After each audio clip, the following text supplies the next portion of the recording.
सभी को राम राम। हम पढ़ रहे थे ध्वनि। हमने ध्वनि के 2 पाठ पहले कर चुके हैं। आज हम करेंगे ध्वनि का तीसरा पाठ। आज हम पढ़ेंगे ध्वनि की तीव्रता। इससे पहले हम वीडियो फर्स्ट और सेकंड में ध्वनि का अधिकांश भाग कंप्लीट कर चुके हैं। आज ध्वनि टॉपिक पूरा हो जाएगा, तो इससे पहले आप इस चैनल को सब्सक्राइब जरूर कर देना। तो हम स्टार्ट करते हैं ध्वनि की तीव्रता। ध्वनि की तीव्रता प्रति एकांक क्षेत्रफल में प्रति सेकंड संचित ऊर्जा। प्रति एकांक क्षेत्रफल में प्रति सेकंड संचित ऊर्जा कहलाती है ध्वनि की तीव्रता।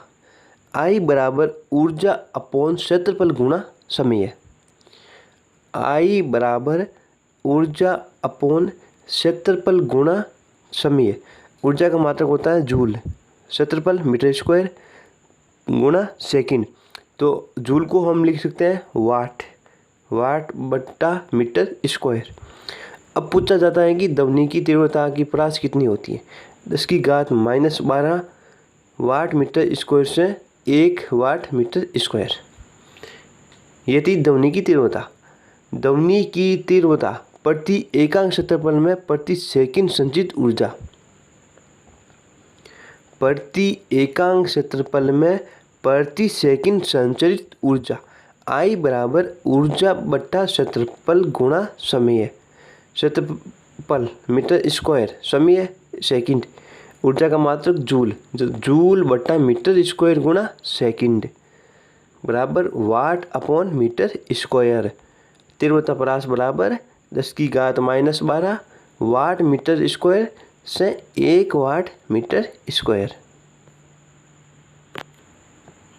प्रबलता तीव्रता का अनुभव करना। तीव्रता का अनुभव करना। प्रबलता का मात्रक होता है फोन या डेसिबल डीबी। इसका एल बराबर 10 log 10 I अपॉन I0। प्रबलता का लघुगणकीय पैमाना। इसका मान होता है 0 डेसिमल से 120 डेसिमल। तीव्रता का अनुभव करना। तीव्रता क्या होती है? तीव्रता जब तारतम्य बढ़ता है तो तीव्रता भी बढ़ती है और प्रबलता का मान कम होता है। तीव्रता का मान जब बढ़ता है तब प्रबलता का मान कम होता है। प्रबलता का मान 0 डेसिमल से 120। आवृत्ति का मान कितना होता है? 10⁻12 वाट मीटर स्क्वायर से 1 वाट मीटर स्क्वायर। तीव्रता का मान कितना होता है? 10⁻12 से 1। 10⁻12 से 1। और प्रबलता का मान कितना होता है? 0 से 120। 0 से 120 और 10⁻12 से 1। 10⁻12 से 1 जो तीव्रता का मान होता है। अब हम पढ़ेंगे कुछ मान। जब हम बात करते हैं तो कितने डेसिबल या आवृत्ति का मान होता है, शोर करने पर कितनी डेसिमल की आवाज़ होती है, ये हम पढ़ेंगे। तो सुनने का कम से कम मान कि सुनने से कम से कम कि इससे कम तो हमको सुनाई भी नहीं देगी। तो सुनने का कम से कम मान कितना होगा? 10⁻12 और 0 decimal. 10⁻12 watt metre square. 10⁻12 watt metre square. पुष्पाट 10⁻11 और 10 डेसिबल। बात जब हम नॉर्मल किसी से बात करते हैं तो कितने डेसिबल की चाहिए आवाज़, कितना डेसिबल होना चाहिए? तो 10⁻6 और 60 डेसिबल। और शोर करने पर 10⁻5 और 70 डेसिबल से ऊपर। जब 70 डेसिबल से ऊपर की आवाज़ होगी उसे कहा जाता है शोर करना। या 10⁻5 वाट मीटर स्क्वायर की आवाज़ जो होगी तो उसे कहा जाता है शोर करना। और ऐसे नहीं है जिसे कान भी सुनना पसंद नहीं करते हैं, कान भी मना कर देते हैं कि हमको नहीं सुनना है, तो वो होती है 1 और 120 से ऊपर। और नॉर्मल बात करना 10⁻⁻6 और 60 डेसिबल। बात करना 10⁻⁻6 और 60 डेसिबल के आसपास की होती है, इससे हम बात कर सकते हैं। फुसफुसाहट 10 डेसिबल से 10⁻−11। ध्वनि की चाल सबसे ज़्यादा ठोस, द्रव्य और गैस। ध्वनि की चाल ठोस, द्रव्य और गैस में ज़्यादा होती है। अब हम पढ़ेंगे ध्वनि की चाल का ताप, दाब और घनत्व पर क्या प्रभाव पड़ता है। कि ध्वनि की चाल का ताप, दाब और घनत्व पर क्या प्रभाव पड़ता है। ताप का प्रभाव, वायु में 0 डिग्री सेंटीग्रेड पर ध्वनि की चाल 330 मीटर पर सेकंड या 332 होती है। वायु में 0 डिग्री सेंटीग्रेड पर ध्वनि की चाल 330 मीटर पर सेकंड या 332 मीटर पर सेकंड होती है। ताप के मान में 1 डिग्री सेंटीग्रेड का परिवर्तन करने पर चाल 0.61 मीटर पर सेकंड की वृद्धि होती है। ये दोनों लाइनें ऐसी है जो एग्जाम में लगभग पूछी जाती है कि वायु में 0 डिग्री सेंटीग्रेड पर ध्वनि की चाल कितनी होती है। ताप के मान में 1 डिग्री सेंटीग्रेड का परिवर्तन करने पर कितनी वृद्धि होती है, 0.61 मीटर पर सेकंड और 332 या 330। एक क्वेश्चन है 27 डिग्री सेल्सियस पर ध्वनि की चाल होगी, मतलब सेंटीग्रेड पर ध्वनि की चाल होगी। 27 डिग्री सेंटीग्रेड पर ध्वनि की चाल होगी। क्या फॉर्मूला है, V80 0 degree Celsius plus 0.61 T।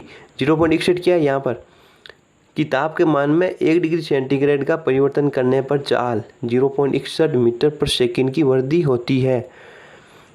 तो 0 डिग्री सेंटीग्रेड पर ध्वनि की चाल 332, तो यहाँ पर आ जाएगा 332 प्लस 0.61 गुणा 27, तो बराबर ये 348 आ जाएगा उत्तर।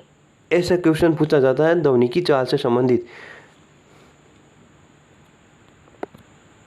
ध्वनि की चाल का ताप, दाब और घनत्व पर क्या प्रभाव पड़ता है। ताप V समानुपाती √T। ध्वनि की चाल परम ताप के वर्गमूल के समानुपाती होती है। ध्वनि की चाल परम ताप के वर्गमूल के समानुपाती होती है। दाब ध्वनि की चाल पर दाब का कोई प्रभाव नहीं पड़ता। सूत्र है V बराबर P/D का वर्गमूल। घनत्व दाब का व्युत्क्रमानुपाती होता है।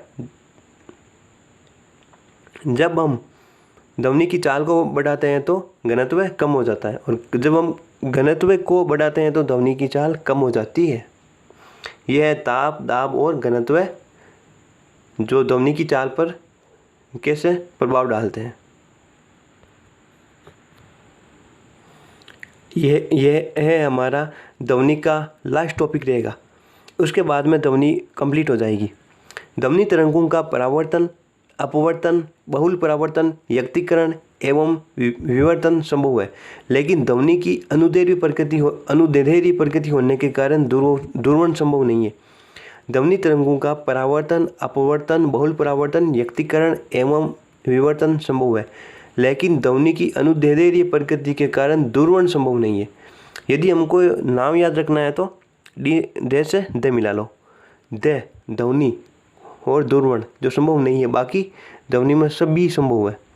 ध्वनि तरंगों में डॉपलर प्रभाव, आवृत्ति में परिवर्तन सुनाई देना। क्या होती है, जब हम किसी प्लेटफॉर्म पर खड़े रहते हैं तो ट्रेन आती है, तो हमें जब वो दूर रहती है तो हमें उसकी आवाज़ है वो कम सुनाई देती है, और जब वो पास में आ जाती है तो उसकी आवाज़ है वो हमें एकदम क्लियर सुनाई देती है। तो क्या हुआ, जब ट्रेन हमारे पास में आई तो ध्वनि का एकदम सही सुनाई देना, और जब वो दूर रहती है तो आवाज़ का हमें कम सुनाई देना। तो यही होती है डॉपलर प्रभाव, मतलब आवृत्ति में परिवर्तन सुनाई देना, पास आने पर ज़्यादा, दूर जाने पर कम। ये होता है डॉपलर प्रभाव। तो ये था हमारा ध्वनि का टॉपिक, आज कंप्लीट हो चुका है। अब हम अगला एक और टॉपिक पढ़ेंगे। तो इससे पहले आप इस चैनल को सब्सक्राइब जरूर कर देना। तो हम अगले वीडियो में पढ़ते हैं एक नए टॉपिक के साथ। तब तक धन्यवाद।